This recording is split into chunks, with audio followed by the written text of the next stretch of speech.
मुलगी माझ्या एका प्रश्नाचं उत्तर द्या बरं. मला विचारलं मला अशी कोणती वस्तू जी वळली की बारकी होती. आता म्हणलं वळल्यावर वस्तू एखादी मोठी होईल. बारकी कोणती वस्तू होती? मी म्हणलं हे असली वस्तू असते वळल्यानंतर वस्तू मोठी होते. नाही म्हणलं आहे. बराच वेळ मी विचार केला पण मला काय वस्तू आठवली नाही. ते चौथीचं पोरग म्हणलं हरलं का? म्हणलं हरलं बाबा आता काय करणार. म्हणलं वळली की बारकी होती अशी एकच वस्तू आहे म्हणलं बिडी.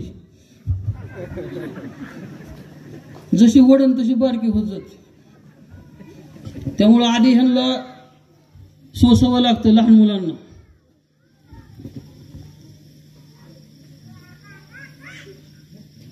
भीमेच्या तीरावरती आहे कोटलिंग नाथाचं स्थान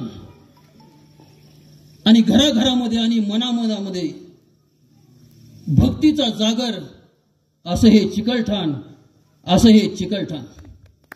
कोटलिंग नाथाच्या पदस्पर्शानं पावन झालेल्या मातीमध्ये शिवविचारांचा जागर गेले 3 दिवसापासून या ठिकाणी चालू आहे. याचा मनस्वी आनंद आहे. शिवजयंती ही केलीच पाहिजेत. शिवजयंती हाच आपला सण आहे आणि शिवजयंती हाच आपला सगळ्यात मोठा उत्सव आहे. हे Valentine day, rose day, teddy day ही भिकारांची लक्षणं आहेत. 14 फेब्रुवारी हे आपलं नाही. आपला एकच सण, आपला एकच उत्सव 19 फेब्रुवारी आपल्या बापाची जयंती, छत्रपती शिवाजी महाराजांची जयंती. घराघरामधून आणि मनामनामधून हा सण पुढे आला पाहिजे. छत्रपती शिवाजी महाराज म्हणजे काय? छत्रपती शिवाजी महाराज म्हणजे अशी जडीबुटी आहे की ज्यामुळं प्रत्येक व्यक्तीचं मन, मनका, मेंदू आणि मनगट सशक्त झाल्याशिवाय राहत नाही. अशा प्रकारची जडीबुटी म्हणजे छत्रपती शिवाजी महाराज आहेत. 22 प्रांत असणारा औरंगजेब या मातीमध्ये रडला होता. 22 प्रांत होते औरंगजेबाकडे. एक प्रांत केवढा होता? छत्रपती शिवाजी महाराजांचं स्वराज्य 3 वेळेस मोजावं लागतं. त्यावेळेस एक प्रांत तयार होतो. अफगाणिस्तान मधील कंदहार पासून ते बंगाल पर्यंत ज्याच्या राज्याचा विस्तार झाला होता. ज्याने आदिलशाही जिंकली, ज्याने कुतुबशाही जिंकली, ज्याने निजामशाही जिंकली, पण हे स्वराज्य जिंकण्यात त्याला कधीच यश आलं नाही. अरे त्याने आपल्या डोक्यावरचा किमांश काढून फेकला. जोपर्यंत हे स्वराज्य जिंकणार नाही तोपर्यंत हा किमांश परत डोक्यावर घालणार नाही. पण या मातीमधल्या मराठ्यांनी त्याला डोक्यावरती परत किमांश घालण्याची संधीच येऊन दिली नाही आणि खुलताबाद मध्ये येथेच औरंगजेब बादशाह संपला. पण स्वराज्य जिंकण्याचं स्वप्न हे फक्त त्याचं स्वप्नच राहिलं, लक्षात घ्या. आणि शिवाजी महाराज सह्याद्रीच्या कडाकपारामधील मावळ्यांना एकत्र करून निर्माण केलेलं हे स्वराज्य आणि जगाच्या पाठीवरती साऱ्या जगाला हेवा वाटेल अशा प्रकारचं युद्धतंत्र छत्रपती शिवाजी महाराजांनी निर्माण केलं. गनिमी कावा, दस्तूर खुद्द विस्टन चर्चिल इंग्लंडचे राष्ट्राध्यक्ष 2ऱ्या महायुद्धामध्ये हतबल झाले होते. कारण जर्मनचे अडॉल्फ हिटलरनं फक्त त्याला इंग्लिश खाडी पार करायची होती. एकदा का त्याने इंग्लिश खाडी पार केली आणि तो इंग्लंडमध्ये घुसला. इंग्लंडमधील एकही व्यक्ती जिवंत ठेवणार नाही ही शपथ घेऊन गेलेला अडॉल्फ हिटलर. पण विस्टन चर्चिलांनी आपल्या देशामधील लोकांना सांगितलं, तुम्ही घाबरू नका. जोपर्यंत आपला श्वास चालू आहे, जोपर्यंत आपल्या अंगामध्ये शेवटचा रक्ताचा थेंब आहे, तोपर्यंत आपण लढू. आणि व्हिनस पक्षानं भरारी मारावी अशी भरारी मारली आणि ज्या इंग्लंडला 2ऱ्या महायुद्धामध्ये आपण पराभूत होईल ही भीती होती, या इंग्लंडनं जर्मनीचा पराभव केला. फक्त इंग्लंडमधील नाही, जगभरामधील पत्रकार आलेत, विस्टन चर्चिलच्या समोर बसलेत आणि विस्टन चर्चिलला म्हणतात, तुम्ही महान आहात, तुम्ही ग्रेट आहात. त्यावेळेस विस्टन चर्चिल म्हणतात, का अहो तुम्ही पराभवाच्या छायेत असणाऱ्या इंग्लंडला वाचवलं तुम्ही. त्यावेळेस विस्टन चर्चिल म्हणाले, मी महान नाही, मी ग्रेट नाही, पण ज्याचा आदर्श हे युद्ध जिंकण्यासाठी मी डोळ्यासमोर ठेवला ते महान आहेत, ते ग्रेट आहेत. त्यावेळेस पत्रकार विचारतायत, कोणाचा आदर्श तुम्ही डोळ्यासमोर ठेवला. त्यावेळेस इंग्लंडचे राष्ट्राध्यक्ष विस्टन चर्चिल सांगतात, दुसरं महायुद्ध जिंकण्यासाठी छत्रपती शिवरायांचा आदर्श आम्ही डोळ्यासमोर ठेवला आणि आम्ही अडॉल्फ हिटलरला संपवलं. काय होतं गनिमिकावा आणि काय होते त्यामध्ये तंत्र, काय शस्त्र होते. आज एवढी महागाची आण्विक शस्त्र निर्माण केली. माझ्या राजाकडे काय शस्त्र होती, दगड, गोपन, तरटी, विटा. विटा म्हणजे आपली बांधकामातली विट नाही. बहाला एकदा मारल्यानंतर वाया जातो म्हणून शिवाजी महाराजांनी काय केलं, त्याला पाठीमागं दोरी बांधायची सैन्याला आदेश दिले आणि एकदा मारलेला बहाला सैनिकाला मारलं की तो परत माघारी घ्यायचा, म्हणजे एकाच शस्त्राचा परत परत वापर करायचा. अरे पाऊस असेल तर पाणी हे शस्त्र, उन्हाळा असेल तर ऊन हे शस्त्र, हिवाळा असेल तर थंडी हे शस्त्र. अरे छत्रपती शिवाजी महाराजांना वाळवंटात जरी लढायची वेळ आली असती ना तर वाळू हे शस्त्र वापरून त्यांनी शत्रूला हरवलं असतं. इतकी ताकद होती. This is a psychology of Chhatrapati Shivaji Maharaj. जगामधल्या मोठमोठ्या इतिहासकारांना पडलेलं सगळ्यात मोठं कोड आहे छत्रपती शिवाजी महाराजांचं मानसशास्त्र. एक डावपेच टाकला, पुढचा डावपेच काय असेल हे आजपर्यंत छत्रपती शिवाजी महाराजांच्या इतिहासात कोणत्याच राजाला कळलं नाही. म्हणून छत्रपती शिवाजी महाराजांना हरवणं कोणाला शक्य झालं नाही. लक्षात घ्या. गनिमिकावा युद्धतंत्र काय, कमीत कमी सैन्य, कमीत कमी शस्त्र आणि कमीत कमी संपत्ती असताना देखील मोठमोठ्या शत्रूंना गारद करण्याची कला म्हणजे गनिमिकावा. आणि या गनिमिकाव्याचे जनक छत्रपती शिवाजी महाराज हे आपल्या लेकरांना शिकवा, त्यांच्या मनामनामध्ये रुजवा. या जगामध्ये अनेक राजे झाले पण त्या राजांना जे राजपद मिळालं होतं हे वंश परंपरागत पद्धतीने मिळालं होतं. पण जगामध्ये असा एक राजा झाला आपल्या भारत देशामध्ये की ज्याला राज्य हे वंश परंपरागत पद्धतीने मिळालं नव्हतं, तर हे राज्य त्यांनी स्वतःचे स्वतः निर्माण केले होते.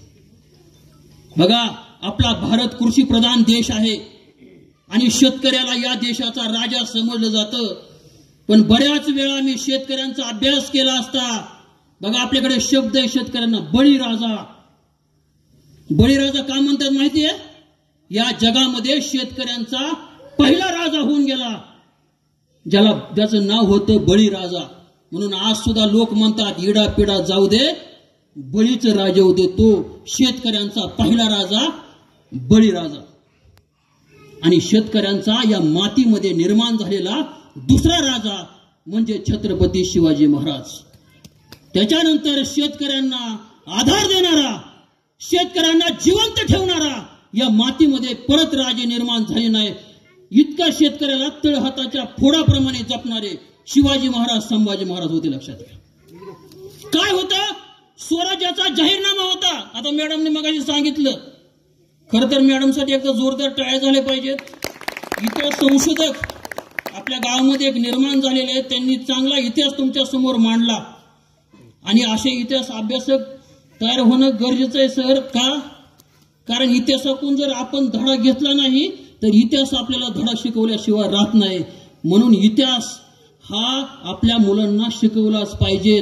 डॉक्टर बाबासाहेब आंबेडकर सुद्धा म्हणायचे, जो समाज आपला इतिहास विसरतो तो समाज आपला इतिहास निर्माण करू शकत नाही, तर तो समाज इतिहास जमा झाल्याशिवाय राहत नाही. म्हणून इतिहास आपल्या लेकरांना शिकवा. पारायण घालतो ना, शिवचरित्राचं पारायण घाला आणि मुलांपर्यंत तो इतिहास गेला पाहिजे. काय होता जाहीरनामा छत्रपती शिवाजी महाराजांचा? शेतकऱ्याच्या भाजीच्या देठाला हात लावायचा नाही, गवताच्या काडीला हात लावायचा नाही. संध्याकाळी झोपताना दिव्याच्या वाती विजून झोपायचं. का? कारण तेलाच्या आशेने एखादा उंदीर येईल, ती वात तोंडामध्ये घेईल, पळत जाईल गंजीला आग लागेल, गंज पेटेल, कडबा जळेल, उन्हाळ्यामध्ये जनावरांना चारा मिळणार नाही, जनावर मरतील, जनावर नाही जगली तर शेतकरी कसा जगेल? छत्रपती शिवाजी महाराज, ओली झाडं तोडू नका, वाळलेली झाडं तोडा.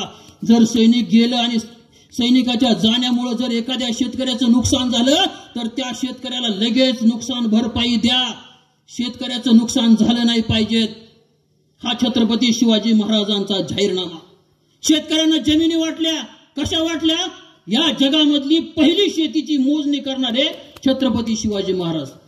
आपण इतिहास वाचला, अफजल खानाला मारलं, शाहिस्ते खानाची बोट तोडली, पण याच्या पलीकडचा खूप मोठा माझ्या राजाचा इतिहास आहे, तो सुद्धा आपल्यापर्यंत पोहोचला पाहिजे. लक्षात घ्या.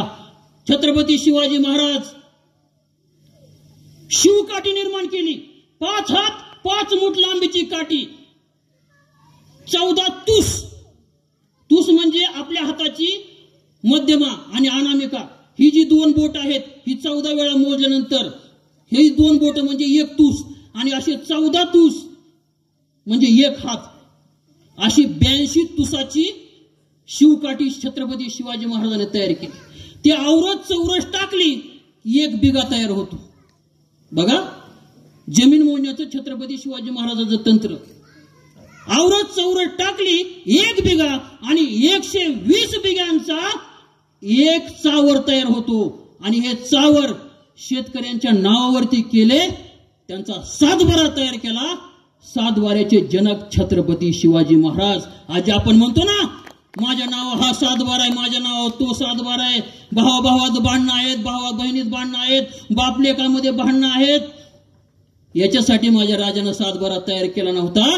कोणत्याही वतनदारानं माझ्या शेतकऱ्याची जमीन बळकावली नाही पाहिजेत, यासाठी 7बाऱ्याची निर्मिती छत्रपती शिवाजी महाराजांनी केली.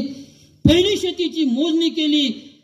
आणि या जगामध्ये शेतकऱ्यांना बी बियाणं देण्यासाठी, शेतकऱ्यांना अवजारं देण्यासाठी, शेतकऱ्यांना कर्ज पुरवठा करण्यासाठी या भारतामधली पहिली सहकारी संस्था या महाराष्ट्राच्या मातीमध्ये माँसाहेब जिजाऊंनी निर्माण केली. त्या सहकारी संस्थेचं नाव होतं स्वराज्य आणि त्याच्या संस्थापिका होत्या माँसाहेब जिजाऊ.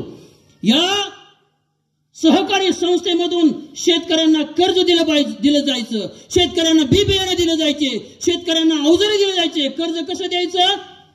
मुद्दल कर्ज. शेतकऱ्यांनी जेवढं रक्कम घेतलेली आहे तेवढीच परत करायची.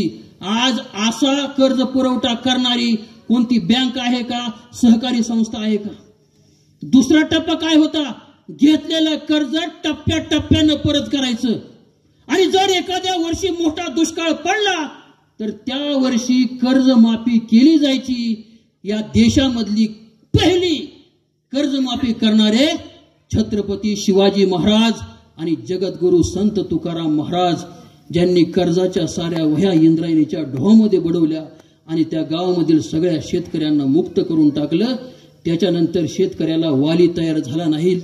लक्षात घ्या, विदर्भामधील एक घटना वाचली, माझं हृदय इतकं घहिवरलं, शेवटी डोळ्यामधून अश्रू आले. लक्षात घ्या, शेतकऱ्याचं पोरग 9वी पास झालं, 9वीला पहिला नंबर काढला आणि ते बापाकडे आलं, बाबा माझा 9वीला पहिला नंबर आला बाबा. बाबाला इतका आनंद झाला, अरे माझ्याकडे नीट त्याला शिकवण्यासाठी पैसे नाहीत, मी त्याला चांगलं शिक्षण देऊ शकत नाही, पण पोरग माझं शिकतंय आणि त्यानं पहिला नंबर काढलाय. आणि म्हणला, बाबा 15 ऑगस्टला भारताचा स्वातंत्र्य दिन आहे आणि या स्वातंत्र्य दिनी माझा सत्कार होणार आहे बाबा, माझा सत्कार होणार आहे. वडिलांना खूप आनंद झाला, पण म्हणला, बाबा माझा गणवेश खूप फाटलाय हो बाबा. 15 ऑगस्टला सारे लोक येणार आहेत आणि त्या दिवशी मला जर नवीन गणवेश असेल मला खूप आनंद होईल बाबा. फाटलेल्या गणवेशाने मी कसा सत्कार स्वीकारू? बापावरती इतकं कर्ज होतं शेतकरी बापावरती. साऱ्या गावाकडून कर्ज घेतलेलं, कोणी 1 रुपयाला द्यायला तयार नाही, पण लेकरासाठी शेवटी तो गेला. जे लोक देणारे होते सगळ्यांचे उंबरे झिजवले, टाचा रगडल्या, पाया पडला, पण कोणी 1 रुपया त्या शेतकऱ्याला कर्ज द्यायला तयार झाला नाही. 3, 4, 5 दिवस गेले. 14 ऑगस्टचा दिवस उजाडला. संध्याकाळी लेकरू बापाकडे आले, बाबा घेतला का हो मला गणवेश बाबा? बाबा म्हणले काळजी करू नको, सकाळी तुला गणवेश मिळणार आहे, तू संध्याकाळी झोप म्हणले, तू काय काळजी करू नको, मी उद्या सकाळी तुला गणवेश देतो. पोरग झोपलं. पोरग झोपल्यानंतर त्या पोराच्या जवळ बाप गेला, त्याच्या डोक्याहून हात फिरवला, त्याच्या गालावरती ओठ टेकवले आणि डोळ्यामधून खळखण अश्रू बाहेर आले. तसा तडकन उठला आणि खुंटीला अडकवलेला कासरा त्या बापानं हातामध्ये घेतला आणि बाहेर आला.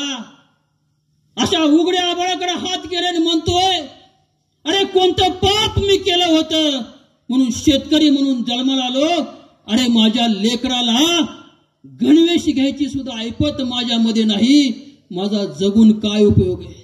उद्या कोणते तोंड दाखवू माझ्या लेकराला? आमचा शेतकरी बाप रानामध्ये गेला, बाबळीच्या झाडाला कासरा लटकवला आणि त्या कासऱ्याला फास घेऊन आमचा बाप त्या बांधावर बाबळीच्या झाडाला लटकला. दुसरा दिवस उघडला, भारताचा स्वातंत्र्य दिन, सगळीकडे आनंद सुरू झाला, सगळीकडे गाणी सुरू झाली. आमच्या शेतकऱ्याच्या पोरानं फाटकी कापड अंगावरती घालून तो सत्कार स्वीकारला. इकडं तिरंगा फडकत होता आणि उभ्या जगाचा पोशिंदा तिकडं बाबळीला लटकला होता. ही आजची विदर्भामधील शेतकऱ्याची परिस्थिती आहे. कापसाचा हमीभाव आणि सरकारी व्यवस्थेमध्ये तो इतका भरडून गेलेला आहे की त्याला जगण्यापेक्षा मरण जवळ वाटतं. बघा, फाशी का घेतली? इज्जत. आमचा शेतकरी बाप एक वेळेस फाटकी कपडे घालीन, त्याला चांगल्या कपड्याची आशा नाही, तुटकी चप्पल पायात घालीन, या गोष्टीची त्याला काय वाटत नाही, पण इज्जत त्याला खूप प्यारी असते, लक्षात घ्या.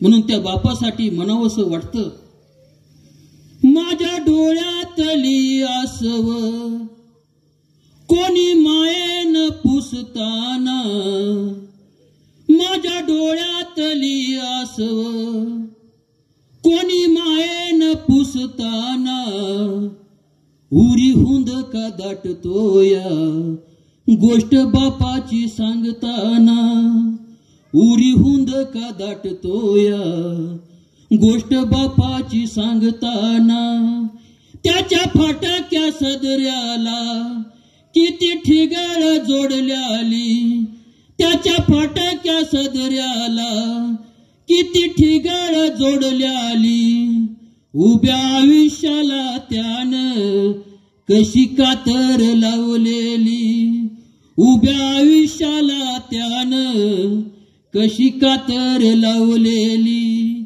मला कसच होत या कोणी बाबा म्हणताना, उरी हुंद का दाटतोया गोष्ट बापाची सांगताना, उरी हुंद का दाटतोया गोष्ट बापाची सांगताना, बरविला घास मुटका माझ्या इवल्या मुखात, बरविला घास मुटका माझ्या इवल्या मुखात, त्याचा जन्म कष्टात पण साधान सुखात, त्याचा जन्म कष्टात पण साधान सुखात, त्यांनी बघितली सपन पाला उसाचा काढताना, त्यांनी बघितली सपन पाला उसाचा काढताना,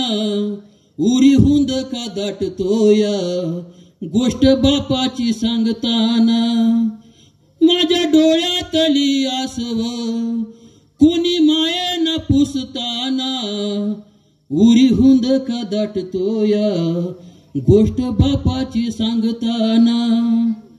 डोंगराड जाणारा सूर्य तुम्हाला दररोज दिसेल, पण मात्याआड गेलेले आईबाप आयुष्यात परत कधीच भेटणार नाही. म्हणून सांगतो, शेवटपर्यंत आपल्या आईबापाला सांभाळा. थोडे पैसे आयुष्यामध्ये कमी कमवले तरी चालतील, पण सगळ्यात मोठं दैवत आपल्या घरामध्ये आपले आईबाप आहेत. त्या आईबापाचा सांभाळ करा. माझ्या राजाचा आदर्श घ्या. जिजामातेचं निधन झालं होतं, म्हणजे जिजामाता पाचाडला राहत असत आणि रायगडा माझा राजा जायचा आणि रायगडाला इकडं सूर्योदय झालेला आणि पाचाडकर हात करून आपल्या आईचं दर्शन जोपर्यंत रायगड असायचे दररोज घ्यायचे. पण माँसाहेबा जिजाऊंच्या निधनानंतर सुद्धा छत्रपती शिवाजी महाराज दररोज जायचे, पाचाडकर हात करायचे आणि आपल्या आईचं दर्शन घ्यायचं. आपली आई जिवंत नसताना देखील आपली आई जिवंत आहे असं समजून आईचं दर्शन घडणारा छत्रपती शिवाजी महाराज माझा राजा कुठं आणि जिवंत आईबापाला वृद्ध आश्रमात पाठवणारे, घरामध्ये उपाशी मारणारे आजचे लोक कुठं, हे भयावह वास्तव्य आज जेव्हा पाहतो. लक्षात घ्या, एका विद्यापीठामध्ये भरती चालू होती, विद्यापीठाच्या व्यवस्थापन समितीवरती, आणि एपीजे अब्दुल कलाम त्यांची मुलाखत घेण्यासाठी तेथे होते. त्यावेळेस एपीजे अब्दुल कलाम येणाऱ्या प्रत्येक मुलाला पहिला प्रश्न विचारायचे, तुझे आई वडील काय करतात, तुझे आई वडील काय करतात. त्यावेळेस त्यांना विचारलं मुलाखत झाल्यावर, आपण तर विद्यापीठाच्या व्यवस्थापन समितीवरती माणसं निवडतोय आणि तुम्ही हा काय प्रश्न विचारता. त्यांना व्यवस्थापन मॅनेजमेंट मधला एखादा प्रश्न विचारा, तुमचे आई वडील काय करतात हा का प्रश्न विचारता. त्यावेळेस त्यांनी सांगितलं की जी मुलं आपल्या आईबापाला सांभाळू शकत नाहीत ती मुलं विद्यापीठ काय सांभाळणार आहे. आणि जा तुम्ही त्या वृद्धाश्रमामध्ये निष्पत पडलेल्या आईबापांना प्रश्न विचारा, तुमचा मुलगा काय करतोय. ती म्हणते माझा मुलगा डॉक्टर आहे, माझा मुलगा कलेक्टर आहे, माझा मुलगा वकील आहे, माझा मुलगा न्यायाधीश आहे. पण त्या वृद्धाश्रमामध्ये निष्पत पडलेले आईबाप ते असं म्हणणार नाहीत की माझा मुलगा शेतकरी आहे, कारण या मातीमधला शेतकऱ्याचा पोरगा कधीच आपल्या आईबापाला वृद्धाश्रमात पाठवत नाही. हा आमच्या मातीचा इतिहास आहे, लक्षात घ्या. शिवाजी घडतात, आज सुद्धा शिवाजी घडतील. तुम्ही शेती करतात, अशी शेती करा जगाच्या पाठीवर त्याला तोड नसले पाहिजेत. तुम्ही व्यवसाय करताय, असा व्यवसाय करा जगाच्या पाठीवरती त्याला तोड नसते पाहिजेत. तुम्ही जे काम करताय ते उत्तम उत्तम उत्तम करा, आणि ते काम करणं आणि यशस्वी होणं म्हणजे छत्रपती शिवाजी महाराज होणे, लक्षात घ्या. हे आपल्याला बनता आलं पाहिजे. माँसाहेब जिजाऊंनी सांगितलं होतं की या देश ही माती गुलामगिरीमध्ये आहे. लहानपणापासून शिवबांना सांगत होत्या, आपल्याला या मातीला गुलाम करायचंय, या ठिकाणी राहणारी आपल्या आई बहिणीला या मुघल आक्रमणातून वाचवायचंय. राजा तुम्हाला स्वराज्य निर्माण करायचंय. नमस्कार, बारकुण साहेबांचं या ठिकाणी आगमन झाले, त्यांच्यासाठी एकदा जोरदार टाळ्या झाल्या पाहिजेत. म्हणजे दुसऱ्यांदा माझे व्याख्यान ऐकायला आलेले आहेत. ते चिकलठाण नंबर 1 मध्ये हा कार्यक्रम होता. अशी माणसं समाजामध्ये ज्यावेळेस प्रोत्साहन देतात समाजाला, त्यावेळेस समाज निश्चित पुढे गेल्याशिवाय राहत नाही. कार्यक्रमाला गर्दी असणं महत्वाचं नाही, पण बारकुण साहेबांसारखी दर्दी माणसं असणं अत्यंत महत्वाचे आहेत. ते या ठिकाणी उपस्थित राहिले, मी त्यांचा आभारी आहे. आता स्वराजने सांगितलं की माँसाहेब जिजाऊ शिवबांना पाळण्यात टाकायच्या आणि पाळण्यात टाकून काय म्हणायच्या, शिवबा तुम्हाला स्वराज्य निर्माण करायचंय. आता पाळण्यातलं बाळ किती लहान असतं, पण हा इतिहास आहे, लक्षात घ्या. अभिमन्यू चक्रव्यूहामध्ये घुसायचं कुठे शिकलं होतं, आईच्या गर्भामध्ये शिकलं होतं. म्हणून आपल्या गर्भामध्ये मूल असताना आईनं काय बघितलं पाहिजे, कोणता इतिहास वाचलं पाहिजे, हे जिजाऊ मातेकडून शिकण्यासारखे. शिवबा तुम्हाला स्वराज्य निर्माण करायचंय, शिवबा या जनतेला तुम्हाला गुलामगिरीमधून मुक्त करायचंय, शिवबा तुम्हाला स्वतःचं राज्य निर्माण करायचंय, शिवबा, आणि दोरीने हलवायचे. आईचे शब्द लहान मुलासाठी अमृत असतं, लक्षात घ्या. कारण ते शब्द त्या बाळाच्या कानावरती पडतात. एखादं लहान मूल जर रडायला लागलं आणि तुम्ही लता मंगेशकरला जरी या ठिकाणी तानपुरा घेऊन गायला बोलवलं तरी ते लहान मूल रडायचं राहत नाही.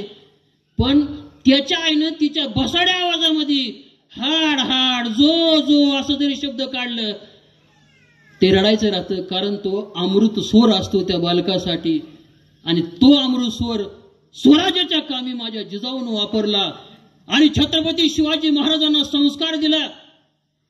शिवबा घोडेस्वारी करत होते, घोड्यावरून खाली पडले, लगेच सवंगडी उठवण्यासाठी गेले. जिजाऊ म्हणल्या कोणीही शिवबांना उठू नका, सगळे बाजूला व्हा. आणि जिजाऊ आपल्या दरबारामध्ये गेल्या. शेवटी बाल शिवबा सावरले, दरबारामध्ये आले आणि आऊसाहेबाला म्हणतात, आऊसाहेब खरं तर तुम्ही आम्हाला उठवायला यायला पाहिजे होतं, तुम्ही आमच्या आई आहात, बरं तुम्ही नाही आला, सवंगडी आम्हाला उठवण्यासाठी आले, त्यांनाही तुम्ही येऊ दिलं नाही, असं का? बघा किती छोट्या छोट्या गोष्टीमधून किती मोठं स्वप्न माझे जिजाऊन दाखवलं. जिजाऊ म्हणतात, शिवबा प्रत्येक माणूस आयुष्यामध्ये कार्य करत असताना काही नाही काही कारणानं खाली पडत असतो, पण ज्या माणसाला खाली पडल्यानंतर उठण्यासाठी कुणाच्या तरी आधाराची गरज असते, तो माणूस आयुष्यात कधीच उभा राहू शकत नाही. छत्रपती शिवाजी महाराजांच्या चरित्रामधून धडा घ्या. जर तुम्हाला मोठं व्हायचं असेल तर स्वतःच्या पायावरती उभं राहायला शिका, स्वतःच्या पायावरती लढायला शिका. आणि हे बाळकडू साध्या साध्या गोष्टीमधून माँसाहेब जिजाऊ शिवबांना देत होत्या. खूप उदाहरणं आहेत. शिवबांना त्यांनी सांगितलं, घोडेस्वारी शिकवली, दांडपट्टा चालवायला शिकवला, डोंगरावरती चढायचं कसं हे ज्ञान जिजाऊने दिलं. हे काय काय करू शकते?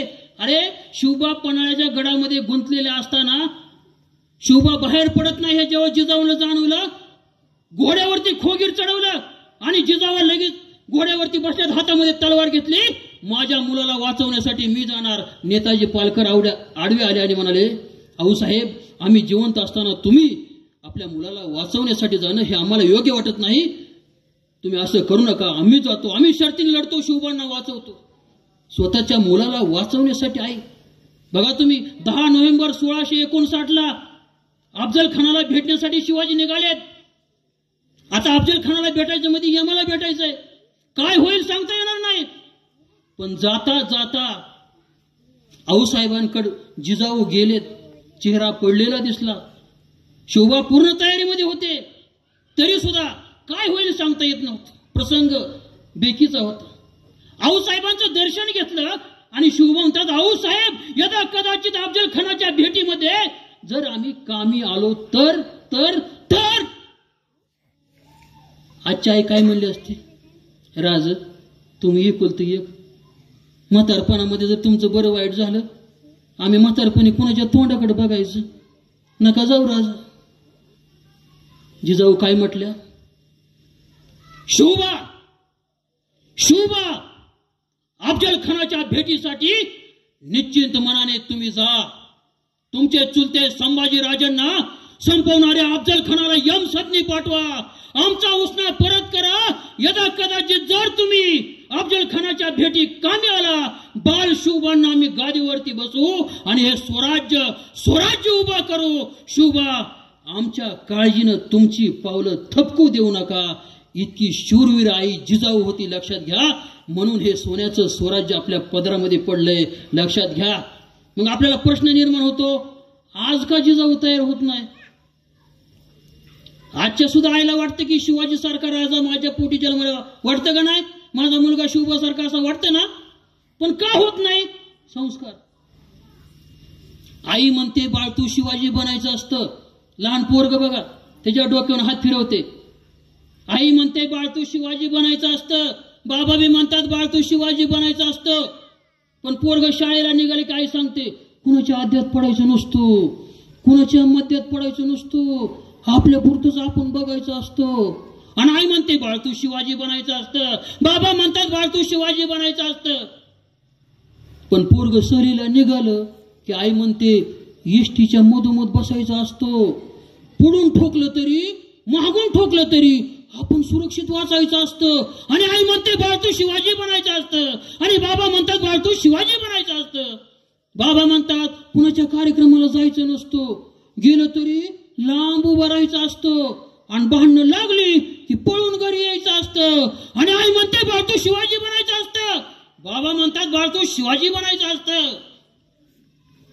बाबा म्हणतात थंडीमध्ये कुडकुडायचं नसतं, पावसामध्ये भिजायचं नसतं, उन्हामध्ये तळायचं नसतं, मोबाईल घेऊन कार्टून बघायचं असतं.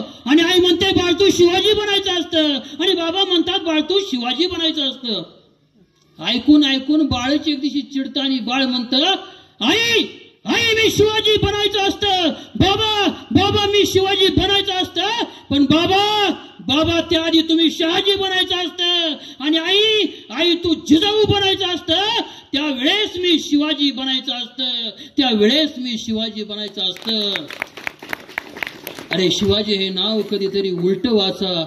त्यावेळेस होतं जीवाशी. जो राजा हयात आयुष्यभर जीवाशी खेळ खेळत आला त्याचं नाव शिवाजी, त्याचं नाव शिवाजी. छत्रपती शिवाजी महाराज आणि आजच्या युवकांची ज्यावेळेस मी तुलना करतो त्यावेळेस खूप वाईट वाटतं. पूर्वीचा मावळा लवकर उठे, मैदानी पळत सुटे, मस्तक फुटे पण पिचे ना हटे. पूर्वीचा मावळा लवकर उठे, मैदानी पळत सुटे, मस्तक फुटे पण पिचे ना हटे. आताचा मावळा उशिरा उठे, बीरबार गाठे, डोक्यात दारूची बाटली फुटे पण दारू ना सुटे. आताच्या तरुणाला मावळा म्हणाव की कावळा हाच एक प्रश्न आहे. का हा छत्रपती शिवरायांचा इतिहास आहे, का हा छत्रपती शिवरायांचा इतिहास आहे. खूप वाईट अवस्था झाली, लक्षात घ्या. या तरुणाईकडे पाहिल्यानंतर, दारूमध्ये दंग झालेले हे तरुण पाहिल्यानंतर खूप वाईट वाटतं, लक्षात घ्या. आमच्या एका गावामधल्या काकांनी दारू सोडली होती, पण नरेंद्र मोदींचं भाषण ऐकून आल्यावर परत दारू प्यायला लागले. मी त्यांना म्हटलं, अहो तुम्ही तर दारू सोडली होती ना, आज का प्यालाय? अरे काल मी मोदी साहेबांचं भाषण ऐकलं आणि त्यांनी मला परवानगी दिली. अरे येडाय का काय म्हटलं? देशाचे पंतप्रधान कधी परवानगी देतील का? हो, पहिलंच वाक्य त्यांनी दिली परवानगी. काय म्हणले? प्यारे देशवासियो, प्यारे देशवासियो. आता तो त्यातला होता म्हणून त्यांनी तो अर्थ घेतला. मोदी साहेबांना माझ्या आवडत्या देशवासियो असं सांगायचं होतं, ह्यानं मात्र अर्थ वेगळाच घेतला. आताच्या तरुणाला मावळा म्हणाव की कावळा हाच एक प्रश्न आहे. का हा छत्रपती शिवरायांचा इतिहास आहे. अमिताभ बच्चनचा एक चित्रपट आहे बघा, मर्द म्हणून. त्या चित्रपट एक गाणं या, मैं मर्द टांगे वाला, मैं मर्द टांगे वाला, मुझे दुश्मन क्या मारेगा, मेरा दोस्त है ऊपर वाला, मेरा दोस्त है ऊपर वाला. या गाण्याचं मी विडंबन केलं आजच्या तरुणाला समोर ठेवून. मैं दारू पीने वाला, मैं गांजा पीने वाला, मैं दारू पीने वाला, मैं गांजा पीने वाला, मुझे दुश्मन क्या मारेगा, मैं खुद ही मरने वाला, मैं खुद ही मरने वाला. भयानक अवस्था झालेली आहे तरुण पिढीची. बचाएंगे तो और लढेंगे असं म्हणणारा छत्रपती शिवरायांचा मावळा, बचेंगे तो और पिएंगे असं म्हणायला लागलेला आहे. तलवारीचा जाळ करणारा छत्रपती शिवरायांचा मावळा सिगारेट आणि गांजाचा धूर काढायला लागलेला आहे. छत्रपती शिवरायांच्या इतिहासाला, छत्रपती शिवरायांच्या विज्ञानाला इथं अज्ञानाचा कवर आहे. का हा छत्रपती शिवरायांचा इतिहास आहे, का हा छत्रपती शिवरायांचा इतिहास आहे. अरे मोगलांच्या छाताडावरती नाचून, मोगलांच्या छाताडावरती नाचून स्वराज्याचा झेंडा अटके पार लावणारा छत्रपती शिवरायांचा मावळा आज कोणत्या तरी दीड दमडीच्या पक्षाचा झेंडा हातामध्ये घेऊन रस्त्यावरती थया थया नाचायला लागलेला आहे. शिवरायांचे आचार विचार सोडून तो लाचार कार्यकर्ता बनलेला आहे. का हा छत्रपती शिवरायांचा इतिहास आहे, का हा छत्रपती शिवरायांचा इतिहास आहे. बघा, कार्यकर्ता हा शब्द पूर्वीच्या कालखंडामध्ये वेठबिगार पद्धत होती. वेठबिगार पद्धत म्हणजे काम केलेला कोणताच मोबदला मिळत नाही. त्याचंच न्यू मॉडेल हे आहे. काय? कार्यकर्ता. फक्त चांगली कपडे घालून फिरणं आणि सांगायचं, अरे दादांना जी तंबाखू खातो ना दादा, त्याला चुना किती लागतो ना या पट्ट्याला माहिती आहे. मोठेपणा कशात मिरवायचा हे सुद्धा कळत नाही. अरे आईबापाला काय गोळ्या लागतात, कोणती औषधं लागतात हे तुला माहिती आहे का? मी दादाचा उजवा हात आहे, मी काकाचा डावा हात आहे, मी मामाचा दोन्ही हात आहे. अरे तू उजवा बी नाही डावा बी नाही, तू कडीपत्ता आहे कडीपत्ता. जोपर्यंत तुझ्याचा अर्क आहे ना तोपर्यंत तुझा मुक्काम त्या भोगल्यात आहे. एकदा तुझा अर्क संपला ना तुला उचलून बाजूला फेकून दिला जातो. असा तुझा फक्त वापर करून घेतला जातो. अरे नेत्यांचा कार्यकर्ता बनण्यापेक्षा ज्या आईबापाने आपल्यासाठी आयुष्य खर्च केले ना त्यांची सेवा करा, तुम्हाला आयुष्यात कधीच कमी पडणार नाही.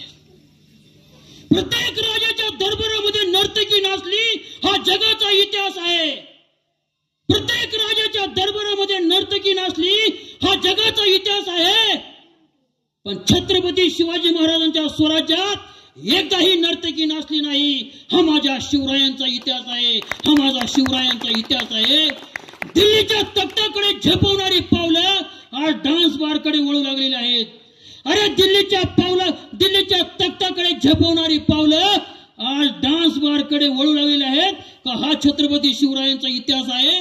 प्रश्न आहे माझा का हा छत्रपती शिवरायांचा इतिहास आहे? बऱ्याच ठिकाणी मी जातो. आमची मगाशी चर्चा झाली, जालिंदरजी सरडे तुमच्या गावचे कार्यकर्ते, त्यांची उत्सुकता मी प्रत्येक फोनमध्ये जाणवत होतो. सर आपला कार्यक्रम आहे, अशा प्रकारचा कार्यक्रम आहे सांगत होते. इथल्या शिवरायांचे हे पुतळे लक्षात घ्या. मला खूप गर्व वाटलं इथं आल्यानंतर. त्यांनी सांगितलं करमाळा तालुक्यामधला पहिला अश्वरूढ पुतळा आपल्या चिकलठाण नगरीमध्ये उभा झालाय. जोरदार टाळ्या आपल्या सर्वांसाठी. आणि ज्या मावळ्यांनी हा पुतळा उभा केलाय त्यांच्यासाठी. आता पुतळा का उभा करायचा?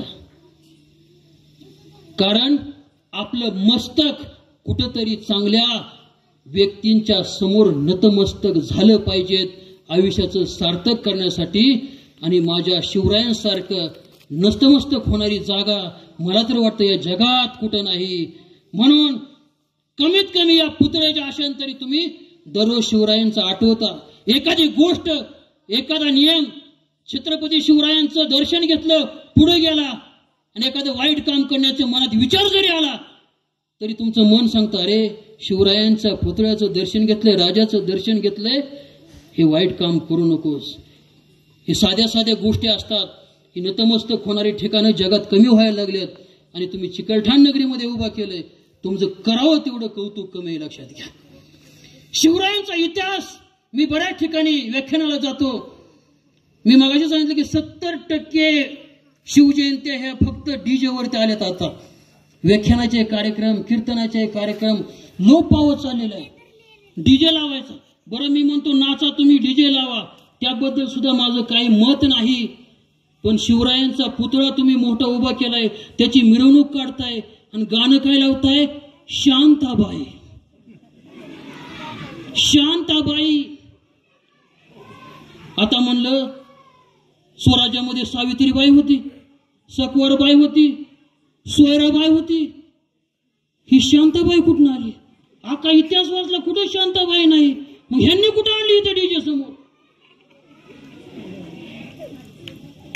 ते गाणं गेलं आला बाबूराव, आला बाबूराव. आता म्हणलं तानाजी होता, येसाजी होता, बाजी होता, शिवाजी, संभाजी, बाबूराव इतिहासात कुठंच नाही. मग जयंतीत हा बाबूराव कुठून आला? विचार करा. आपण जर अशी गाणी लावून जयंती साजरी करत असेल ना, हा त्या महापुरुषांचा अपमान आहे. अशी जयंती नाही केली तरी चालेल, महापुरुषांचा अपमान होऊ देऊ नका, लक्षात घ्या. मला खरंच टाळ मृदंगाच्या नादामध्ये तुम्ही काल मिरवणूक काढली, मी स्टेटसला बघितलं त्यांच्या. इतके स्टेटस मी शिवजयंतीचे बघितली, त्यातलं तुमचं काम कोणतरी गावाचं. ते टाळ मृदंगाच्या नादामध्ये छत्रपती शिवाजी महाराज ही आपली पारंपरिक संस्कृती ही जतन करावी लागेल, पुढे न्यावी लागेल. फक्त इथंच नाही, लोकांपर्यंत पोहोचावे लागेल. हे शिवाजी महाराज खरे होते, हे शिवाजी महाराज लोकांना दाखवावे लागतील. डीजे समोर आवाज काढून छत्रपती शिवाजी महाराज कधीच पोहोचवता येणार नाही. अरे ही जर परिस्थिती बघण्यासाठी शिवाजी महाराज असते ना, त्यांनी तलवार काढून तिथंच चालवली असते. आणि तुंग झालेला मावळा समोर आला. अरे म्हणलं तुला छत्रपती शिवाजी महाराजांचा काय अभिमान आहे का नाही? नक्षिकांत भगव्या रंगाने माखलेला मावळा माझ्या समोर, तो म्हणला अभिमान. जागेवर आला तो. त्याने लगेच बाहेरची बटणं काढली, गळा त्याच्या मनगटामध्ये भगवा गोप होता. इथले बटणं काढली, गळ्यामध्ये भगवा गोप होता. परत खालची बटणं काढली, छत्रपती शिवाजी महाराजांचा फोटो गळ्यामध्ये होता. आणि मला म्हटलं तुम्ही म्हणताय की मला छत्रपती शिवाजी महाराजांचा अभिमान आहे का नाही? त्याने मला हाताला धरलं, घरी उडत नेलं. बघा घरावरती नाव काय आहे, शिवनेरी. छत्रपती शिवाजी महाराजांचा जन्म ज्या किल्ल्यावर झाला ना, त्या किल्ल्याचं नाव मी दिलंय. आणि तुम्ही मला म्हणताय की अभिमान स्वाभिमान आहे का नाही. मला घरामध्ये नेलं. छत्रपती शिवाजी महाराज, माँसाहेब जिजाऊ, संभाजी महाराज, तिन्ही पुतळे माझ्या घरामध्ये मी आणलेत. आणि तुम्ही मला म्हणताय की छत्रपती शिवाजी महाराजांचा अभिमान स्वाभिमान आहे का नाही. बाहेर आणलं, गाडीवरती नाव काय वाचा म्हणला, जय शिवराय, जय जिजाऊ, जय शिवराय. आणि तुम्ही मला म्हणताय की छत्रपती शिवाजी महाराजांचा स्वाभिमान आणि अभिमान आहे का नाही. मी सगळं ऐकून घेतल्यानंतर त्याला म्हणलं, छत्रपती शिवाजी महाराजांचा पहिला राज्याभिषेक कधी झाला. तसलं आपल्याला काय माहिती नाही म्हणलं. छत्रपती शिवाजी महाराजांना दुसरा राज्याभिषेक का करावा लागला. नाही ते काय माहित नाही. छत्रपती शिवाजी महाराजांची राजधानी कोणती, ह्याचे काय माहिती नाही. आम्ही शिवाजी महाराज फक्त एवढेच समजून घेतले, खऱ्या शिवाजी महाराजांचा इतिहास आम्हाला समजला नाही. जर खरे शिवाजी महाराज आम्हाला समजले असते ना, या देशामध्ये जिजाऊंचं चरित्र हनन करण्याची ताकद कोणाची झाली नसती. खरे संभाजी राजे जर आम्हाला समजले असते ना, 350 वर्षापूर्वी चारित्र्य संपन्न संभाजी राजा या महाराष्ट्रामध्ये बदनामच झाला नसता. अरे खरे शिवाजी महाराज जर आम्हाला कळले असते ना, मराठ्यांना आरक्षण मागण्याची वेळ या मातीत कधीच आली नसती. लक्षात घ्या. का फक्त शिवाजी महाराज आम्हाला कळले नाहीत आणि हे कळले पाहिजेत यासाठी व्याख्यान आहेत. लक्षात घ्या. ज्याला शिवाजी महाराज कळले त्याला सगळ्या गोष्टी कळल्या. जगण्याचं मापक फक्त शिवाजी महाराज आहेत. लक्षात घ्या. छत्रपती शिवाजी महाराज डोक्यावर घेऊ नका, त्यांना डोक्यात घाला. छत्रपती शिवाजी महाराजांसारखं दिसणं म्हणजे छत्रपती शिवाजी महाराजांसारखं असणं नसतं. बघा आमच्याकडे आज एक ट्रेड आलाय, शिवाजी महाराजांसारख्या मिशा, शिवाजी महाराजांसारखी दाढी, कानामध्ये बाळ्या आणि चंद्रकोर कपाळावरती, आणि संध्याकाळी मरणाची दारू प्यायची. शिवाजी महाराजांसारखं दिसणं म्हणजे शिवाजी महाराजांसारखं असणं नसतं. शिवाजी महाराजांसारखे दिसू नका, पण शिवाजी महाराजांसारखे बनायला शिका. परस्त्रीला आई आणि बहीण माना, हीच खरी आपली संस्कृती आहे. अरे परस्त्रीला आई आणि बहीण माना, हीच खरी आपली संस्कृती आहे. आणि हाच खरा माझ्या छत्रपती शिवरायांचा इतिहास आहे. हाच खरा माझ्या छत्रपती शिवरायांचा इतिहास आहे. अरे एक एक मावळा माझ्या राजाने तयार केला. जगाच्या पाठीवरचा पहिला इतिहास आहे जिथं मरणासाठी शर्यत चालली होती, मृत्यूसाठी स्पर्धा होती. याच्यानंतर कोणत्याच इतिहासामध्ये मृत्यूसाठी स्पर्धा तुम्हाला कुठे दिसणार नाही. शिवाजी राजांची मोहीम लागली की एकावर एक बाजी, मला द्या. तानाजी राणा राजा मला मिळाली पाहिजे ती मोहीम. लगेच यशाची नाही राजा, मला एक बी मोहीम मिळाली नाही, ही मोहीम मला मिळाली पाहिजे. 2 मार्च 1660 सिद्धी जोहरनं 40,000 सैन्यानिशी पन्हाळगडाला वेढा दिला होता आणि आत अडकले होते दस्तर खुद्द छत्रपती शिवाजी महाराज. पण शिवाजी महाराजांना एक आशा होती, काय 2-3 महिन्यानंतर पावसाळा सुरू होणार आहे आणि एकदा पावसाळा सुरू झाला की वेढा ढिल्ला पडेल आणि एकदा वेढा ढिल्ला पडला की आपण हा वेढा सोडून विशालगडाकडे कूच करू. पण सिद्धी मोठा बेरकी होता. जसा पावसाळा सुरू झाला त्यानं वेढा आणखी कडक केला. मुंगीला देखील गडावून खाली जाता येणार नाही इतका चोख बंदोबस्त केला. 3 महिने झाले होते, गडावरची रसद संपत आली होती. आता शिवाजी महाराजांना हालचाल करणं काहीतरी भाग होतं. म्हणून शिवाजी महाराजांनी, आता शिवाजी महाराज म्हणजे मी सांगितलं तुम्हाला, ज्यांचं युद्धतंत्र जगामधल्या कोणत्याच राजाला कळलं नाही. पहिलं त्यांनी, जसं धनुर्धारी असतो ना, धनुर्धाऱ्याच्या भात्यामध्ये वेगवेगळ्या प्रकारचे बाण असतात. पहिला बाण मारतो, नाही लागला दुसरा मारतो, नाही लागला तिसरा सक्सेस होतो, पण तो थांबत नाही. तसं शिवाजी महाराजांकडे एक प्लॅन कधीच नव्हता. एक नाही यशस्वी झाला, दुसरा नाही झाला, तिसरा पत्र लिहिलं, सिद्धी जोहरला पत्र पाठवलं. पत्र पाहिलं सिद्धी जोहरनं. सिद्धी जोहरला इतका आनंद झाला, अरे अफजल खानाला मारणारा शिवाजी महाराज मला भेटायला येतोय, शरण येतोय. इतका खुश झाला, एक बार आने दो उस दक्खन के चूहे को सीधा पकड़कर बड़ी बेगम साहब के सामने उनको पेश करूंगा. इतका खुश झाला तो. दिवस ठरला, वेळ ठरली, जाण्याचा दिवस. आणि छत्रपती शिवाजी महाराज सिद्धी जोहरला भेटण्यासाठी तयार होत आहेत. तेवढ्यात पन्हाळ्यावरती आगमन झालं. पन्हाळ्याच्या खाली 7-8 किलोमीटर मध्ये एक गाव आहे, छोटं गाव. त्या गावाचं नाव आहे नेबापूर. आणि या नेबापूरमध्ये एक न्हावी समाजाचा मुलगा ज्याचं नाव होतं शिवा काशीद. हा शिवा काशीद असा होता की छत्रपती शिवाजी महाराजांचा त्याचा चेहरा एकदम सारखा होता. तो आला आणि म्हणाला, राजा सिद्धी जोहरला भेटण्यासाठी मी जाणार राजा. तसे राजे म्हणाले, शिवा राजकारणामध्ये तू अजून नवीन आहेत, राजकारणाचे डावपेच तुला माहिती नाहीत. तसा शिवा काशीद म्हणाला, राजा मला ते काय बी माहिती नाही, फक्त सिद्धी जोहरला भेटण्यासाठी मी जाणार राजा. राजे म्हणाले, अरे शिवा विचार कर, तू सिद्धी जोहरला भेटण्यासाठी चाललाय म्हणजे मृत्यूच्या दाढेमध्ये चाललाय. तसा शिवा काशीद म्हणाला, मला ते काही माहिती नाही, माझ्यासारखे 1000 शिवा काशीद मेले तरी चालतील, पण छत्रपती शिवाजी महाराजांची या स्वराज्याला गरज आहे, फक्त एवढंच मला माहिती आहे. बघा, लढून जिंकण्याचा चान्स इथे आहे का? अजिबात नाही.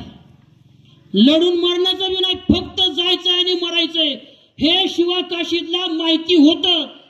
आज असा कोणता व्यक्ती आहे तिथं जाऊन आपल्याला मरायचंय, ते काम आपल्याला करायचंय, पण कोणी सुद्धा तयार होणार नाही. राजा त्याची विनवणी करतात, शिवा काशीद विचार कर, अरे तुझं मरण आहे तिथं, मरण मृत्यू तुझ्या समोर आहे. तेव्हा शिवा काशीद म्हणाला, लाख मेले तरी चालतील राजा, पण लाखाचा पोशिंदा जगला पाहिजेत राजे, लाखाचा पोशिंदा जगला पाहिजेत.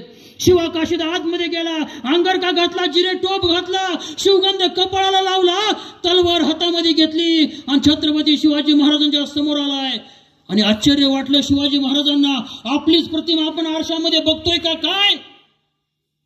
छत्रपती शिवाजी महाराजांसमोर दुसरा शिवाजी महाराज उभे, तरी सुद्धा एकदा शिवाजी महाराज सांगतात की शिवा काशीद विचार कर शिवा. शिवा काशीद म्हणाला, राजा आता काही बोलू नका. राजांना सुद्धा वाटलं ना, रे 15-20 दिवस झालाय स्वराज्यामध्ये सामील झालेला हा शिवा काशीद, राजाने घट्ट मिठी मारली. राजाचा कंठ दाटून आला. शिवा काशीदचा सुद्धा कंठ दाटला होता, पण तसाच दाबून धरला. मिठी सैल झाली, शिवा काशीद बाहेर आला आणि खळकन डोळ्यामधून आसरा आलं, पालखीमध्ये बसला, सिद्धी जोहरकडे जाण्यासाठी निघाला. आणि ही बातमी वाऱ्यासारखी सिद्धी जोहरच्या तह दिलेल्या सैनिकात पोहोचली. शिवाजी महाराज सिद्धी जोहरला भेटण्यासाठी गेले, वेढा ढिल्ला झाला आणि छत्रपती शिवाजी महाराज विशालगडाकडे कूच झाले. इकडे शिवाजी महाराज समजून सिद्धी जोहरनं स्वागत केलं शिवा काशीदचं. आओ आओ शिवाजी महाराज, हम तुम्हारा कब से इंतजार कर रहे थे, आओ बैठिए. काय पाहिजे? इकडच्या तिकडच्या गप्पा सुरू झाल्या आणि थोड्याच वेळात त्या ठिकाणी आला फाजल खान. फाजल खान कोण? अफजल खानाचा मुलगा. अफजल खानाच्या भेटीच्या वेळी तो त्या ठिकाणी उपस्थित होता. तो त्या ठिकाणी आला आणि म्हणाला, सिद्धी जोहर म्हणतोय, फाजल खान ये देखिए शिवाजी महाराज हमें मिलने के लिए आए हैं. फाजल खान पुढे आला आणि निरखून पाहतोय शिवा काशीदला. बराच वेळ निरखल्यानंतर तो म्हणतोय, हुजूर हुजूर, हे शिवाजी महाराज नाही आहे हुजूर. सिद्धी जोहरच्या पायाखालची मातीच निसटून गेली. कारण 2 मार्च 1660 आणि तो दिवस होता 12 जुलै 1660. 3 महिने वेळा दिलाय आणि समोर जर बहुरूपी आलाय. बडी बेगम साहेबाला काय सांगायचं? नहीं नहीं फाजल खान, अरे शिवाजी महाराज है. नहीं हुजूर, ये बहुरूपी है, बहुरूपी. तसा सिद्धी जोहर म्हणताय, आप कैसे कह सकते हैं कि बहुरूपी है? तसा फाजल खान पुढे आला आणि त्याने शिवा काशीचा जिरोटो बाजूला सारला आणि काय म्हणतोय, जब हमारे अब्बू जान को मिलने के लिए शिवाजी महाराज आए थे, कृष्णा भास्कर कुलकर्णी ने उनके सिर पर वार किया था. उस वार का निशान इसके सिर पर नहीं है. ये शिवाजी नहीं है, ये बहुरूपी है. तळपायाची आग मस्तकात गेली सिद्धी जोहरच्या आणि तो विचारतोय शिवा काशीदला, तुम कौन हो? शिवा काशीद म्हणतो, मैं शिवाजी महाराज हूं. सच सच बता तू कौन है? शिवा काशीद म्हणतोय, मैं छत्रपती शिवाजी महाराज हूं. रागाच्या भरामध्ये उचललंय, वधस्तंभावरती नेहलंय आणि वधस्तंभाला उभं केलंय शिवा काशीदला. 100 भालाईत बोलवले, 100 सैन्य, 100 भाले हातामध्ये घेऊन. अरे शिवाकाशीच्या अंगावर जागा शिल्लक राहिली नव्हती, एवढे भाले शिवाकाशीच्या अंगाला लागलेत. मृत्यू समोर आहे आणि तरी सुद्धा सिद्धी जोहर विचारतोय, सच सच बता तू कोण है. आणि अशा अवस्थेमध्ये सुद्धा शिवाकाशीत म्हणतोय, मैं छत्रपती शिवाजी महाराज हूं. धस धस धस. अरे एकाच वेळी 100 भाले सर्वांगामध्ये घुसले. रक्त रक्त रक्त रक्तामध्ये न्हायला शिवाकाशीत. आणि एका वेळी 100 भाले बाहेर निघाले. धपकन जमिनीवरती पडला. इकडे सिद्धी जोहर, फाजल खान, त्याचं सैन्य खऱ्या शिवाजीला शोधण्यासाठी निघालेत. आणि जाणाऱ्या सिद्धी जोहरला शिवाकाशीत सांगतोय, अरे सोंग घेतलेल्या शिवाजी महाराजांची तुम्हाला पाठ सुद्धा बघता आली नाही. खऱ्या शिवाजी महाराजांचा प्रश्न सोडून द्या. आणि जसा शिवाकाशीत जमिनीवरती पडला, जमिनीवरची धूळ आकाशामध्ये उडाली. आणि त्या उडालेल्या धुळीकडे शिवाकाशीत बघतोय आणि म्हणतोय, जा जा, जाऊन सांग माझ्या राजाला, तुमचा शिवा काशीत गेला. राजा तुमचा शिवा काशीत गेला. मातीत नाही गेला राजा, या मातीसाठी गेला, या मातीसाठी गेला. अरे मातीत मरणारे कैक असतात, पण मातीसाठी मरणारे छत्रपती शिवरायांचे मावळे असतात. हे सांगत गेला, हे सांगत गेला. हे मावळे होते म्हणून हे स्वराज्य लक्षात घ्या. या मावळ्यांनी हे स्वराज्य उभा केले, हे आपण कधीच विसरलं नाही पाहिजे. श्रीमंत कोकाटे यांनी एक पुस्तक लिहिलंय, विश्ववंद्य. विश्ववंद्याचा अर्थ काय? शिवाजी महाराजांचं चरित्र आहे आणि त्याला नाव दिलंय विश्ववंद्य. म्हणजे संपूर्ण विश्वामध्ये वंदनीय. प्रतीप चंद्रलेखेव वर्धिष्णू विश्ववंदिता सासुनो शिवशेषा मुद्रा भद्राय राजते. अशी कीर्ती माझ्या राजाची. आणि ते सांगतात की साऱ्या विश्वानं वंदन करावं असा राजा म्हणजे छत्रपती शिवाजी महाराज. पण आम्ही काय केलं? छत्रपती शिवाजी महाराज भारताचे नाही, छत्रपती शिवाजी महाराज महाराष्ट्राचे नाही, छत्रपती शिवाजी महाराज मराठ्यांचे. क्लासिफिकेशन करत गेलो आम्ही शिवाजी महाराजांचं. आम्ही महाराजांना मोठं नाही केलं, आम्ही छोटं छोटं छोटं छोटं करीत लहान करण्याचा प्रयत्न करतोय. लक्षात घ्या, या जगामधले अनेक जातीचे धर्माचे लोक छत्रपती शिवाजी महाराजांबरोबर उद्धार करतात. आता बघा, शिवाजी महाराज म्हणलं की पोवाडा हे त्यांच्या नावाशी जुळलेलं आहे. ओम नमो जगदंबे, ओम नमो जगदंबे, नमन तुझं आंबे, करून प्रारंभे. डबावर थापतून तुन्याचा, डबावर थापतून तुन्याचा, शाहीर हा महाराष्ट्राचा प्राण, शाहीर हा महाराष्ट्राचा प्राण. शिवप्रभूच गात गुणगान, जी रे जी जी जी जी जी. मग मला सांगा बरं, शिवाजी महाराजांचा पहिला पोवाडा कोणी लिहिला? छत्रपती शिवरायांचा पहिला पोवाडा माळी समाजामध्ये जन्माला आलेले क्रांतीसूर्य महात्मा ज्योतिराव फुले यांनी 3.5 पानाचा 900 ओळीचा प्रदीर्घ पोवाडा लिहिला. मासा पाणी खेळे गुरु कोण त्याचा, मासा पाणी खेळे गुरु कोण त्याचा, आणि कुळवाडी भूषण पोवाडा गातो शिवबाचा, जी रे जी जी जी. क्रांतीसूर्य महात्मा ज्योतिराव फुलेंसाठी एकदा जोरदार टाळ्या झाल्या पाहिजेत. शिवरायांचा पहिला पोवाडा लिहिणारे क्रांतीसूर्य महात्मा ज्योतिराव फुले.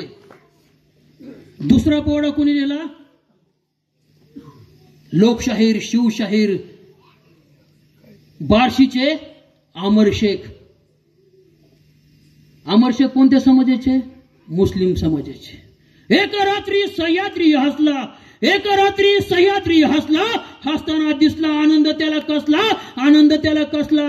चिवचिवाट झाला पाखरांचा, चिवचिवाट झाला पाखरांचा, शिवनेरीवर जन्म झाला शिवबाचा, जी रे जी जी जी. दुसरा पोवाडा छत्रपती शिवाजी महाराजांचा मुस्लिम समाजामध्ये जन्माला आलेले बार्शीचे शाहीर अमर शेख.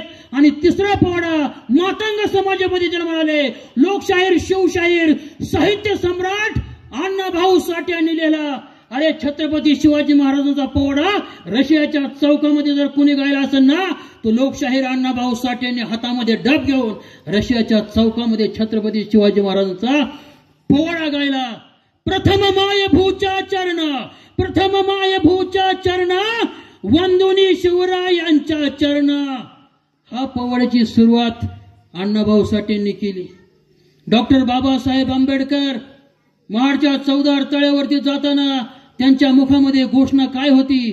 छत्रपती शिवाजी महाराज की जय, हर हर महादेव. हयात आयुष्यभरला डॉक्टर बाबासाहेब आंबेडकरांनी जे लेटर हेड वापरलं त्याच्यावरती जय जिजाऊ, जय शिवराय ही अक्षरं लिहिलेली होती. अरे या जगामध्ये छत्रपती शिवरायांवरती मराठी, हिंदी आणि इंग्रजीमधून 3-3 तास व्याख्यान देणारा एकच व्याख्याता होऊन गेला. त्यांचं नाव भारतरत्न डॉक्टर बाबासाहेब आंबेडकरांनी. या देशाची राज्यघटना लिहित असताना मला जास्त कष्ट सहन करावे लागले नाहीत, कारण छत्रपती शिवरायांचं स्वराज्य माझ्या डोळ्यासमोर होतं. हे बौद्ध समाजामधील आमचे डॉक्टर बाबासाहेब आंबेडकर छत्रपती शिवरायांचे गुणगान गात होते. या देशाला स्वातंत्र्य मिळवण्यासाठी अनेक क्रांतिकारांनी प्राणांची आहुती दिली. त्यामधील भगतसिंग, सुखदेव, राजगुरू. बघा, तुमच्यापैकी जर एखाद्याला सांगितलं की उद्या तुम्हाला फाशीची शिक्षा द्यायची, तुम्ही झोपता का? झोपच लागणार नाही. पण फासावर जाताना सुद्धा शेवटच्या क्षणापर्यंत लेनिनचं चरित्र वाचत होते. जे भगतसिंग 33 कोटी देवांना, नास्तिक होते ते, 33 कोटी देवांना मानत नव्हते, पण छत्रपती शिवाजी महाराजांना मानत होते.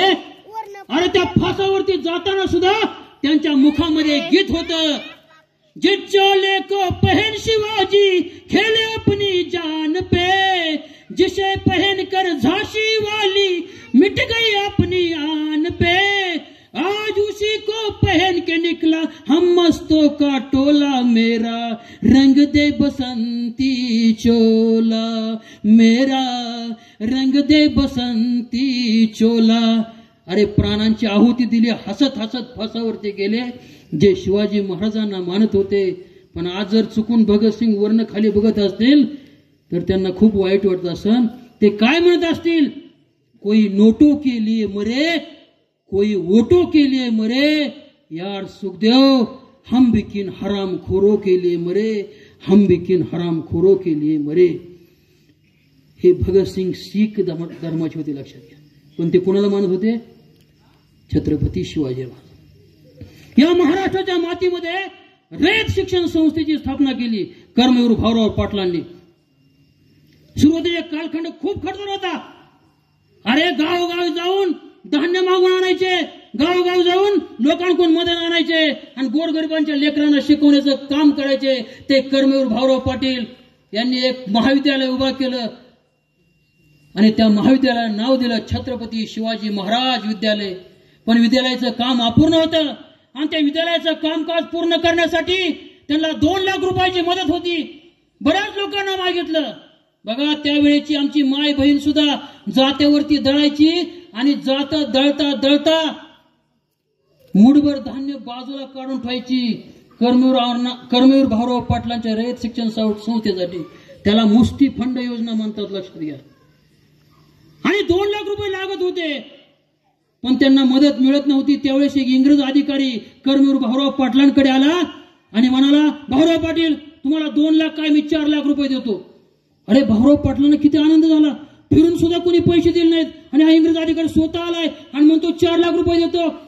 कर्मवीर भाऊराव पाटील खूप खुश झाले आणि म्हणाले, अरे तुम्ही जर माझ्या गोरगरिबांच्या लेकरांचं शिक्षण होण्यासाठी मला जर मदत करत असाल तर हा कर्मवीर भाऊराव पाटील तुमच्यासाठी जीव द्यायला तयार आहे. माझ्या गोरगरीब मुलांच्या शिक्षणासाठी तुम्ही मदत करत असाल तर हा कर्मवीर भाऊराव पाटील आमच्या कातड्याचे जोडे तुमच्या पायात घालायला तयार आहे. त्यावेळेस तो इंग्रज अधिकारी म्हणाला, भाऊराव पाटील तुम्ही जीव द्यायची गरज नाही आणि तुमच्या कातड्याचे जोडे बी मला नको, फक्त छोटं काम माझं करा, बोला. तसा तो इंग्रज अधिकारी म्हणाला, तुमच्या महाविद्यालयाचं काम पूर्ण करायची जबाबदारी माझी, मी वाटेल तेवढा निधी देतो, फक्त छत्रपती शिवाजी महाराज जे नाव दिले ते काढा आणि तिथं माझं नाव द्या.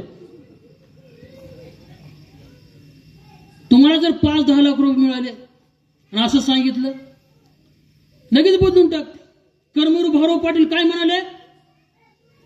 आतापर्यंत त्यांच्या चेहऱ्यावरती आनंद होता, पण त्या चेहऱ्यावरती क्रोधाग्नी निर्माण झाला आणि कर्मवीर भाऊराव पाटील त्या इंग्रजांकडे म्हणाले, अरे वेळ पडली तर जन्मदात्या बापाचं नाव बदलेन, पण छत्रपती शिवाजी महाराजांचं नाव पुन्हा बदलणार नाही. हे कर्मवीर भाऊराव पाटील जैन समाजामधले होते. जैन ते माझ्या राजाला मानत होते. अरे बापापेक्षा सुद्धा मोठं छत्रपती शिवाजी महाराज जैन समाजामधील कर्मवीर भाऊराव पाटील. प्रबोधनकार ठाकरे बाळासाहेब ठाकरे यांचे वडील त्यांनी लिहून ठेवले, छत्रपती शिवाजी महाराज इतके मोठे होते 33 कोटी देवांची फलटण सुद्धा छत्रपती शिवाजी महाराजांच्या नावासमोर गारद होते. इतके छत्रपती शिवाजी महाराज मोठे होते. या देशाला स्वातंत्र्य मिळवून देण्यासाठी मला स्वातंत्र्य क्रांतीची प्रेरणा छत्रपती शिवाजी महाराजांच्या चरित्रामधून मिळाली हे सुभाषचंद्र बोस सांगतात. साऱ्या जगानं माझ्या राजाला वंदनीय केलं, लक्षात घ्या, मानलं. म्हणून ज्यावेळेस 3 एप्रिल 1680 छत्रपती शिवाजी महाराजांचं रायगडावरती निधन झालं आणि ही बातमी मुघल सैन्यांना कळाली. अरे एक सैनिक धावत गेला औरंगजेबाला भेटण्यासाठी. ही बातमी जर मी सुरुवातीला औरंगजेबाला सांगितलं तर मला खूप दहनद्रव्य मिळेल औरंगजेबाकडून. तो गेला. हुजूर बहुताची खबर आहे. औरंगजेब बादशाह नमाजाच्या रुखवता पाडण्यासाठी निघाला होता आणि त्यावेळेस इतकी आनंदाची गोष्ट मिळाली, बातमी ऐकली. काय, लवकर बोल. तसा तो म्हणाला, छत्रपती शिवाजी महाराज का इंतकाल हो गया हुजूर, अब स्वराज्य हमारे मिट्टी में होगा. चुप. कोण म्हणतोय? औरंगजेब, छत्रपती शिवाजी महाराजांचा स्वराज्याचा कट्टर शत्रू. आणि नमाजाच्या रुखवता पाडण्यासाठी औरंगजेब बादशाह त्याच्या त्या खोलीमध्ये गेलाय. चटई अंतरली, गुडघे टेकवले, हात वरती केले आणि म्हणतोय, हे अल्लाह, हे परवरदिगार, तेरे जन्नत के दरवाजे खुले रखना. हे अल्लाह, तेरे जन्नत के दरवाजे खुले रखना. माँ बहनों की इज्जत करने वाला तेरा नेक बंदा तेरे पास आ रहा है. तेरा नेक बंदा तेरे पास आ रहा है. शेर आ रहा है. शेर. अरे दुश्मनाला सुद्धा हेवा वाटावा असा माझा छत्रपती शिवाजी महाराज होता. पण एक गोष्ट आणखी व्याख्यानाच्या शेवटी येत असताना आम्ही छत्रपती शिवाजी महाराज जयंतीच्या माध्यमातून सांगतो, पण संभाजीराजाची जयंती कुठं साजरी केली जात नाही. आता छावा चित्रपट आला त्यावेळेस संभाजीराजा कळाला. जो संभाजीराजा 350 वर्ष फक्त बदनामी. संभाजी महाराजांचं नाव घेतलं, श्रीलंपट, जुगारी, व्यसनी, राजबुडव्या, या जगामध्ये जेवढे वाईट आरोप आहेत सगळे संभाजीराजांच्या नावाशी जोडले गेलेत. का? कारण इतिहास घडवण्याची ताकद आमच्या मनगटात होती, पण इतिहास लिहिण्याची कलम आमच्या हातामध्ये नव्हती. म्हणून माझा राजा बदनाम झाला. खरा संभाजी तुम्हाला समजून घ्यायचा आहे. नामदेवराव जाधव यांचं पुस्तक आहे खरा संभाजी, वाचा. काय होता संभाजी? ज्ञानेश्वर महाराजांनी वयाच्या 16 वर्षी ज्ञानेश्वरी लिहिली हे आपल्या सगळ्याला माहिती आहे. पण वयाच्या 14 वर्षी जीवनाचं चिरंतन तत्व सांगणारा बुधभूषण नावाचा संस्कृत मधला ग्रंथ छत्रपती संभाजी महाराजांनी लिहिला. काय लिहिलंय? धूताच्या सुराच्या मांसाचे वेशा पापादी चोरे परदार सेवा यतानी सप्त व्यसनानी सप्त नर सुधर नरक नयंती. धूताच्या जुगार खेळू नका, सुराच्या दारू पिऊ नका, मांसाच्या मांसाहार करू नका, वेश्या गमन करू नका, परकीय स्त्रीची सेवा करू नका, दुसऱ्याचं धन लुबाडू नका. हे 7 प्रकारचे कर्म करणारे लोक नरकाचे द्वार असते. वयाच्या 14 वर्षी सांगताय संभाजी महाराज. गुरुची महत्ता सांगितली. अज्ञान कृष्ण सर्पेन दंशिता भूई मानवा त्वेषा जीवन हे तत्वे नवमी जांगुली गुरु. हे सारं जग जे आहे हे अज्ञानाच्या सर्पदंशाने दंशले गेलेलं आहे आणि यांना जर बाहेर काढायचं असेल तर गुरु नावाच्या विश्ववैदिकाची जरूरत आहे. गुरुची महत्ता माझ्या राजाने सांगितली. तो राजा व्यसनी कसा असलो, तो राजा जुगारी कसा असलो असेल का? 3 ग्रंथाची निर्मिती केली. 19 भाषा ज्या राजाला माहीत होत्या त्या कालखंडामध्ये. आज इंग्लिशला मिडियमला गेलं तरी आमच्या पोराला नीट इंग्लिश बोलता येत नाही आणि येडवाकडे इंग्लिश बोललं तरी आईबाप खुश होतात. आपल्या मराठी शाळा बंद पडायला लागलेत. इंग्लिश मिडियमला मुलगा गेला पाहिजेत. पण अशा इंग्लिश मिडियमला का आला की तो परदेशामध्ये जे शाळेमध्ये इंग्लिश शिकवलं जातं तो इंग्लिश बोललं पाहिजे. कारण की कसं आहे, आई वडिलांना इंग्लिश कळत नाही, पोरग घरी पप्पा यू आर अ डॉंकी. पप्पा म्हणतो हा काय इंग्लिश बोलतो माझं पोरग. Mummy you are a buffalo. अरे वा माझं पोरग ते इंग्लिश बोलायला लागले. जे ज्ञान द्यायचंय माझ्या संभाजीराजाला 18 भाषेत होते. किती? 6 जून 1674 रायगडावरती राज्याभिषेक चालू आहे आणि गागा भट्ट मंत्र पडायला सुरुवात केली. संभाजी महाराज काना मंत्र पडलेत. संभाजी महाराज पुढे आलेत. गागा भट्ट आमचे राजे क्षत्रिय आहेत, त्यांच्यासाठी वेदोक्त मंत्र म्हणा, तुम्ही पुराणोक्त मंत्र म्हणताय. गागा भट्ट सुद्धा त्या 16 वर्षाच्या संभाजी राजाकडे बघायला लागला. अरे इथं कुणीच ओळखू शकत नव्हतं मला, पण या 16 वर्षाच्या मुलानं मला ओळखलं. आणि रायगडावरती गागा भट्टाने असताना एक ग्रंथ लिहिला होता. त्या ग्रंथाचं नाव आहे समय नयन. आणि या ग्रंथाच्या प्रस्तावनेमध्ये गागा भट्टाने लिहिलंय, मी स्वतःला संस्कृत पंडित ज्ञानी समजत होतो, पण 6 जून 1674 रायगडावरती संस्कृतचा महापंडित मला भेटला. त्यांचं नाव छत्रपती संभाजी महाराज. गागा भट्टाने त्या पुस्तकामध्ये लिहून घेतलंय. तो राजा जुगारी असेल का? असेल का जुगारी? शिवबाचे रक्त जिजाऊंचे संस्कार आणि पाठीशी तुळजा भवानी.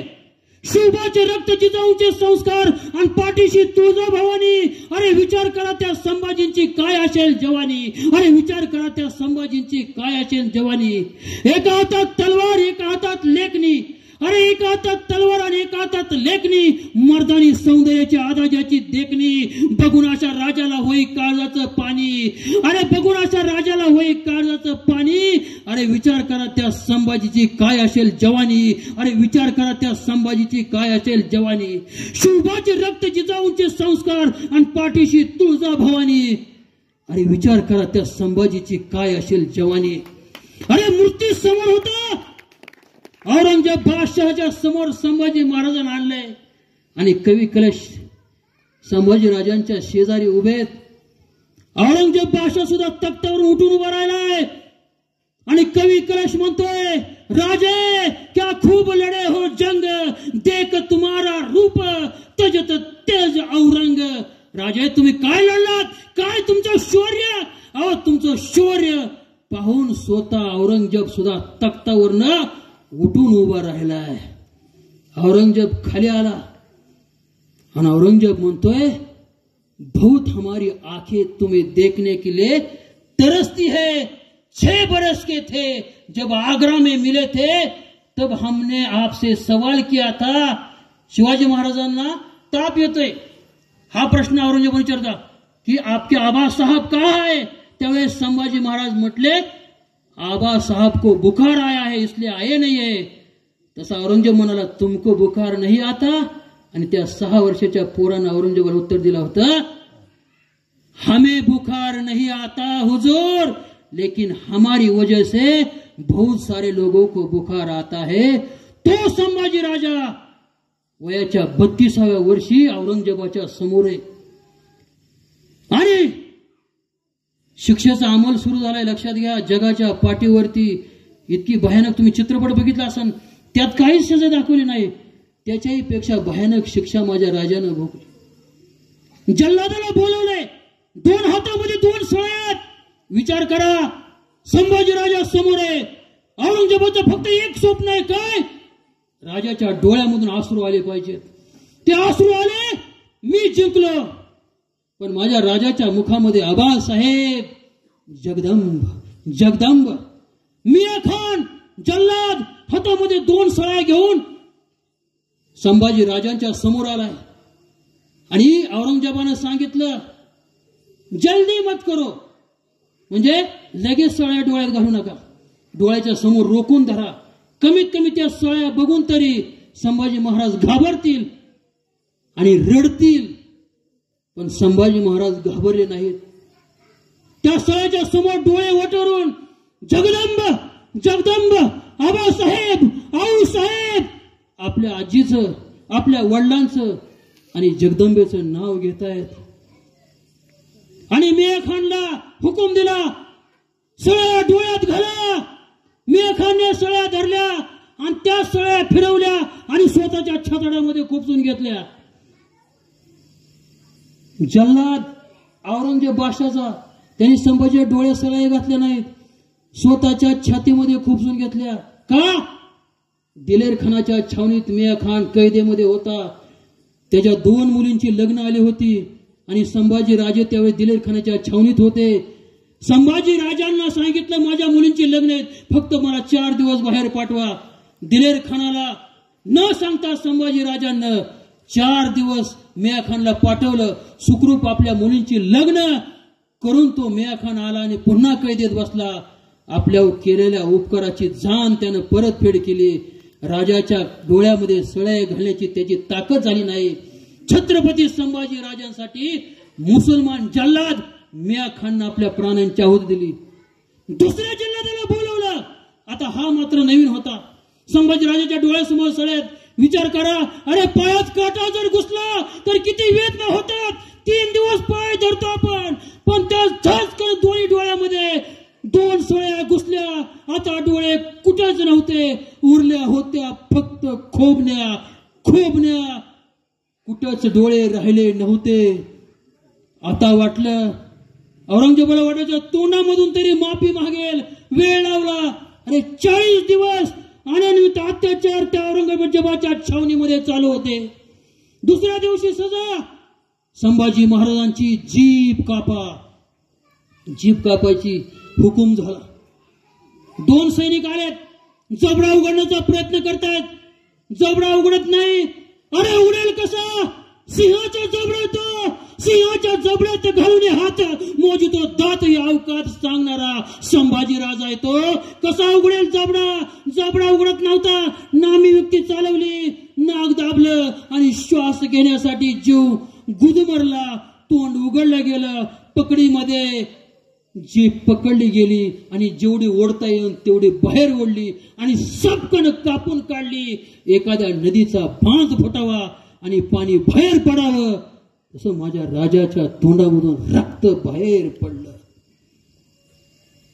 आता डोळे नाहीत, आता जीभ नाही, उरले होते फक्त कान. 3ऱ्या दिवशीची सजा कानामध्ये शिशे होता.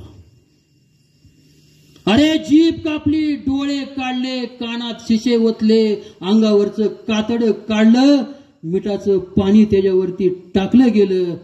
पण राजाचा स्वाभिमान तुसभर सुद्धा कमी झाला नाही.